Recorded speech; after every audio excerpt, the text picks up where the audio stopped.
1857, the officers who were there. Now, this is a personalized account of how various officers of Bengal army who were there were affected by the rebellion. The account is linked with particular units and what happened there, as well as the unit's history. Those more interested in man's role in history would be drawn towards this type of narrative. The layout is simple. The narrative starts from Meerut, which was the real place from where the actual rebellion began. As you can see, the second chapter of this book is Delhi, where 90% of the fighting was done. The third part is Kanpur, notorious for the worst atrocities being committed, but little fighting in terms of casualties or units involved. The fourth part is Lucknow, the biggest part of the rebellion as far as the number of units were concerned, but a small affair as far as casualties were concerned. Much overblown, but no serious fighting. The fifth part is Central India, a Mickey Mouse affair as far as actual fighting and casualties were concerned, but exaggeratedly romanticized because of characters like Rani of Jhansi and Tatia Topi.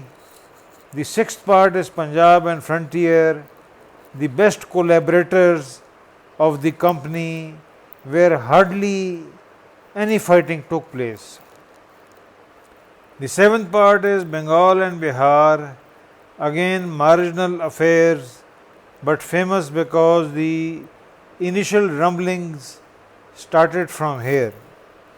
This is not a specialized work, but a very basic book for layman readers interested in learning about 1857. This scribe's interest in 1857 springs from the fact that his maternal grandfather's ancestors served in the company's Bengal cavalry as well as horse artillery, while his paternal ancestors served in the Sikh artillery and later in the company's service in Punjab after 1849. The layout concentrates on some personalities who played crucial role in the rebellion or who lost their lives in the rebellion. Thus, the stress is on individual lives rather than conventional historical narrative.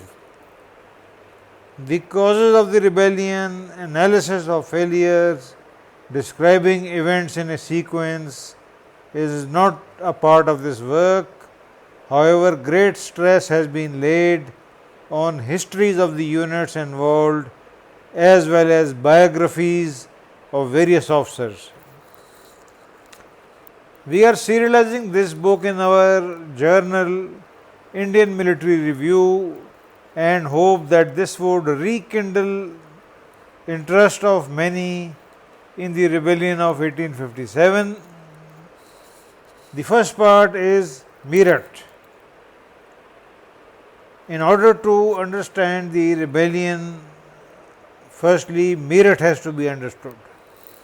This is the general map to illustrate Meerut and the surrounding area. As you can see, Meerut was 40 miles from Delhi, which made it very strategic.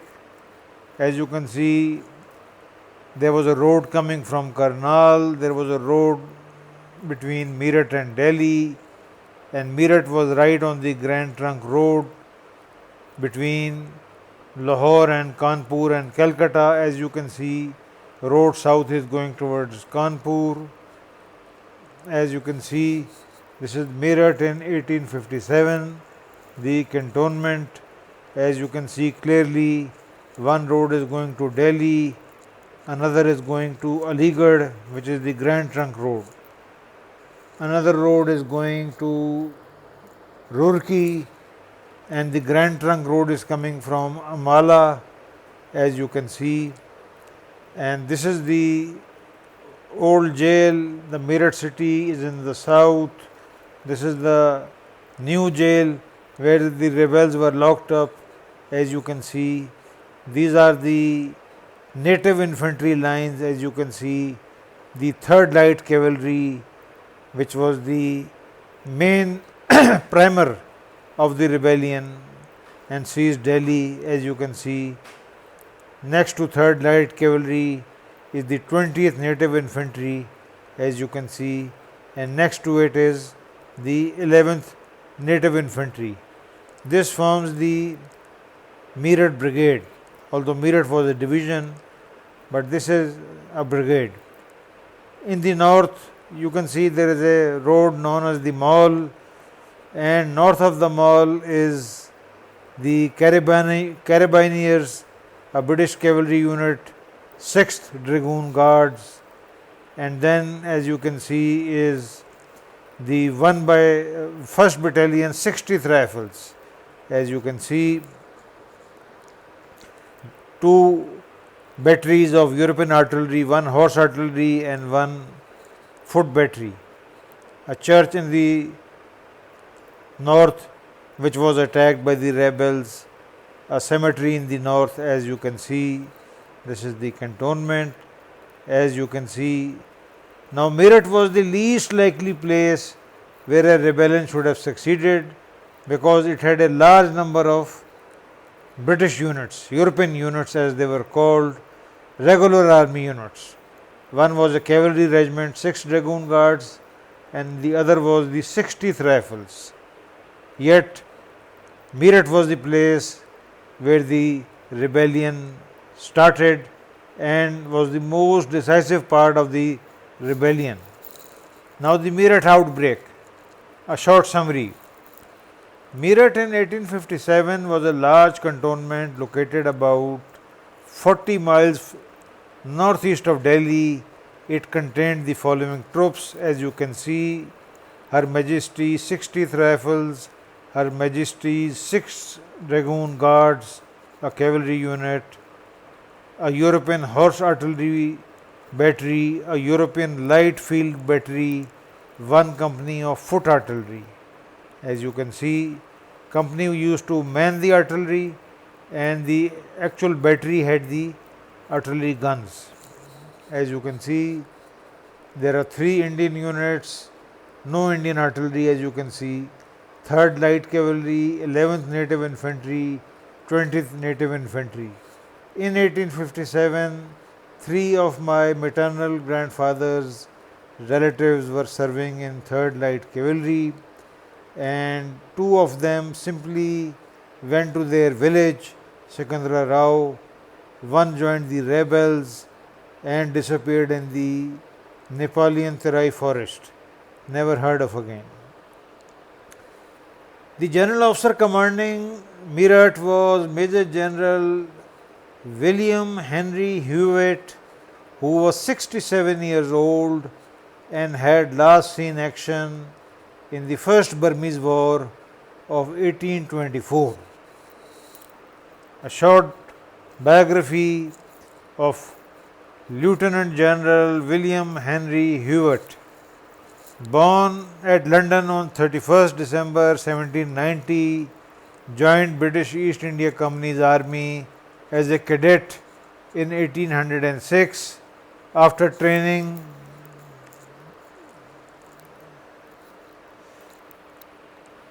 arrived in India on 15th May 1807, initially posted to 2 by 7 Bengal Native Infantry, later the 13th Regiment from 1824.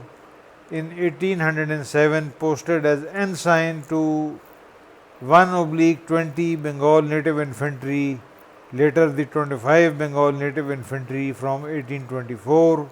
In 1810, saw action in Java in 1811, promoted lieutenant on 23rd September 1812, served at Fort Marlborough in Sumatra in Indonesia in March 1812, to April 1814, married in 1820s, first time and first wife died 27 June 1825. Served in Penang 1816, appointed acting adjutant of 1 by 20 Bengal Native Infantry, which never had any Bengalis, on 16th November 1821, promoted captain 23rd May 1820, transferred to the 40th BNI Bengal Native Infantry, the old 2/20 BNI, in May 1824, fought First Burma War with base at Chittagong in 1824, commanded 40 BNI old 2/20 Native Infantry from January 1835 till March 1837, and promoted Major on 13th April 1830. As you can see, Lieutenant General William Henry Hewitt was promoted Lieutenant Colonel on 9th November 1835, posted as Lieutenant Colonel to 40th BNI Old 2/20 on 15th February 1836, transferred to 25th BNI, his original unit, on 11th February 1837, transferred to 63rd Bengal Native Infantry BNI on 10th January 1840, transferred to 40th BNI on 10th September 1841, married second time at Patna on 1st June 1843, promoted full colonel on 11th March 1847 while serving in the 40th Bengal Native Infantry, colonel of 27th Bengal Native Infantry, November 1849, brigade commander 2nd class at Multan from 7 December 1850 till 4th May 1853, posted as commander Peshawar Division on 15 November 1853 and promoted Major General on 20th June 1854, posted Commander Meerut Division January 1855 and served as so till June 1857, when he was sort of sacked. But sacking is also very mild term, because actually he was later on promoted Lieutenant General. Went on furlough till 1858, promoted Lieutenant General on 30th December 1859, died 16th April 1863 at Bath in England. He had more than 50 years service in the army of English East India Company in India. Brigadier Archdale Wilson from the artillery was the station commander. Meerut, who was from artillery. Archdale Wilson described Hewitt as an exasperating idiot. Others described Hewitt as a very fat, happy-go-lucky man who was not known for decisiveness. He had previously served as a brigadier at Multan and at Peshawar as a Major General. He was removed from command at Peshawar since he was physically unfit for emergencies of service. Hewitt's capacity for action may be imagined from the answer that he gave once asked the reasons for his inaction at Meerut. Hewitt said, as soon as the alarm was given, the artillery, carabiniers and 60th Rifles were got under arms, but by the time we reached the native parade ground, it was too dark to act with efficiency in that direction. Consequently, the troops were retired to the north of the Nala to cover the barracks and officers' lines of the artillery, carabiniers and 60th Rifles, which were with the exception of one house preserved, unquote. This is his explanation of his actions at Meerut when the rebellion broke out. Meerut was a divisional headquarters in 1857 and the general officer commanding was Major General William Henry Hewitt, 67 years old in May 1857. Hewitt was not the right man to handle the highly complex and volatile situation at Meerut. He found it convenient to delegate matters to Brigadier Archdale Wilson of the company's Bengal Artillery, born in 1804 and 53 years old in 1857. Now we will examine the biography of Lieutenant General Sir Archdale Wilson. Born Norfolk, 3rd August 1803, Archdale Wilson obtained a cadetship in British East India Company's Bengal Artillery in 1818 and arrived in India in September 1819.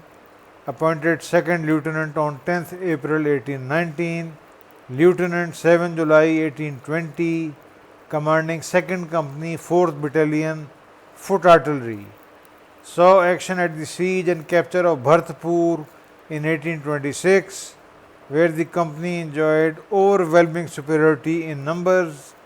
Served as adjutant Nimach Division Artillery from 6th May 1828 to 1837, Captain 15th October 1834, Commander Artillery at Lucknow in 1839, Superintendent Kasirpur Gun Foundry from 12th August 1840 till 10th August 1845, Major 3rd July 1845, Furlough 1845 to December 1847, Lieutenant Colonel 1st January 1848, Colonel 14th October 1848, participated in minor actions in Jalandhar Doab in the Second Sikh War as Lieutenant Colonel 1st Artillery Battalion, Commandant Artillery at Dum Dum from 1st January 1854, Furlough 21st April 1855 to March 1856, posted as Commander of Company's Bengal Artillery at new headquarters Meerut, shifted from Dum Dum in 1856. So he was commanding the whole of the Bengal Artillery of the company with the artillery center and headquarters at Meerut. As you can see, posted as Commander of Company's Bengal Artillery at the new headquarters in Meerut, shifted from Dum Dum in 1856, temporary Commander Meerut Division May 1857 as delegated by GOC Major General Hewitt, led the advance of the Meerut Division from Meerut to Hindon River, fighting 2 battles at Hindon River and to Baghpat, joining the main Delhi field force, and led Meerut troops at the Battle of Badli Ki Sarai. Selected to command the Delhi field force on 17 July 1857 and promoted Major General for Special Service 29 July 1857. Company's commander during the assault of Delhi, where he was irresolute on many occasions and revived and morally supported by more resolute subordinates. Of course, the real man at Delhi was Nicholson, who was a captain promoted brevet brigadier by Henry Lawrence.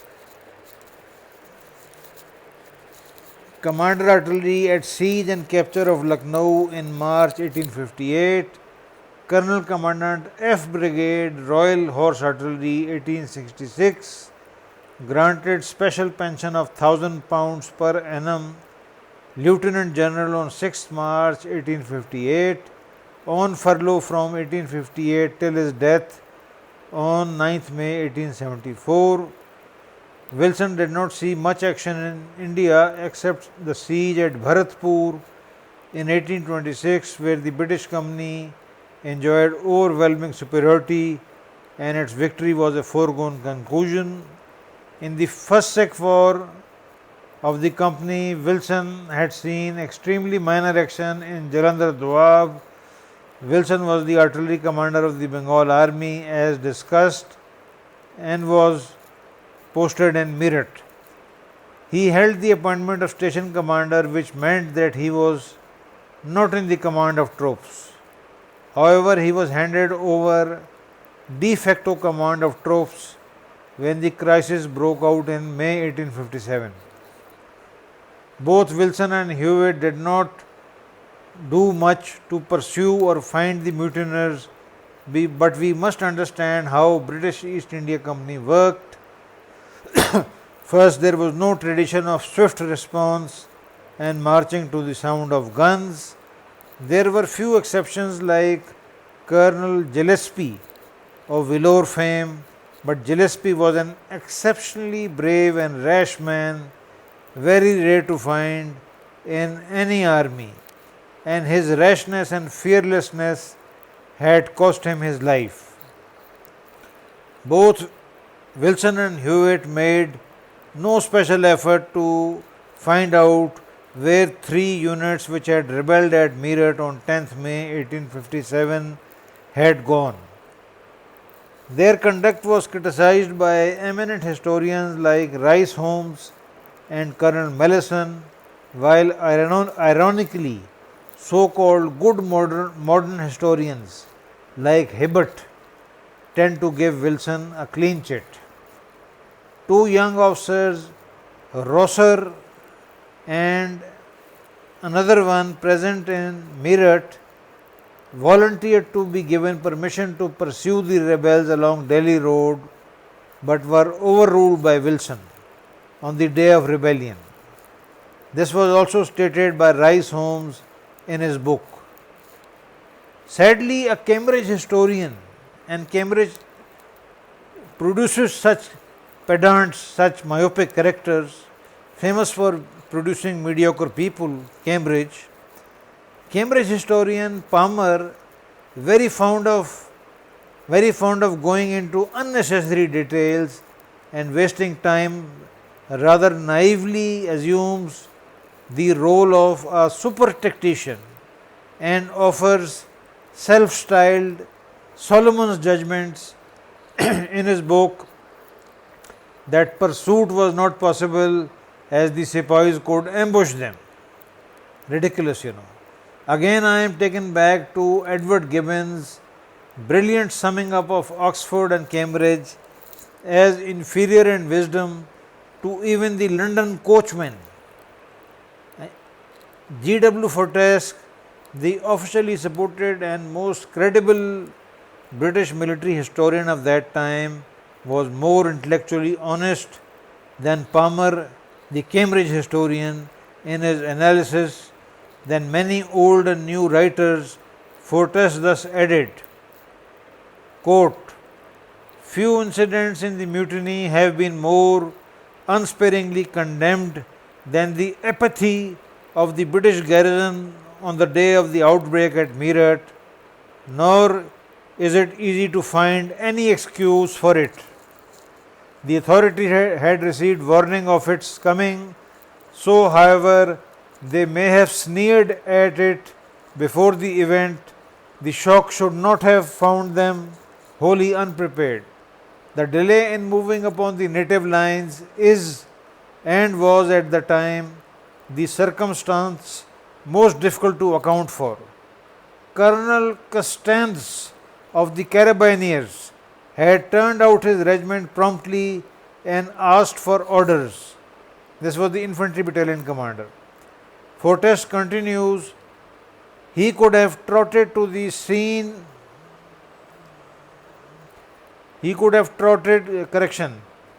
this is the cavalry regiment commander. He could have trotted to the scene of action in a few minutes. The horse artillery battery, if it had not accompanied him, could have followed very shortly. Their very appearance would have created panic and confusion among the mutineers and diverted them from any set purpose. The 60th, the infantry unit, would have joined them in half an hour, and the united force, dealing out unsparing punishment, would have taught us salutary salutary lesson to all mutineers. Burning buildings gave plenty of light after midnight, and there was later a moon which should have enabled the troops to do their work thoroughly. It is useless to plead the blind trust which, as 100 examples can prove, was mistakenly reposed the native troops by British officers. That is beside the point. A military riot may break out unexpectedly among any troops, and a commanding officer's first duty is to put it down with a strong hand. Unquote. This is the judgment of the British Army's official historian G.W. Fortesque. Major General Hewitt was removed from the command of Meerut Division on 28 June 1857. No exact records exist, but by and large, 3rd Light Cavalry was a predominantly Muslim regiment, as my maternal grandfather remembered.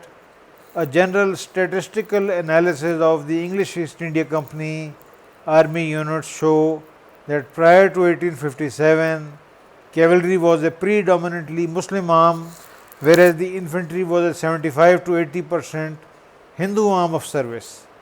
The 3rd Light Cavalry was largely composed of Hindustani Pathan, Muslims, and Rangards from Rohtak. Even today, some 30 to 35% of manpower of the Armored Corps of Pakistan Army consists of Rangards originally belonging to Rohtak, Gurgaon, Hisar, and Karnal districts. This is the first part of our podcast on Meerut, and more later on.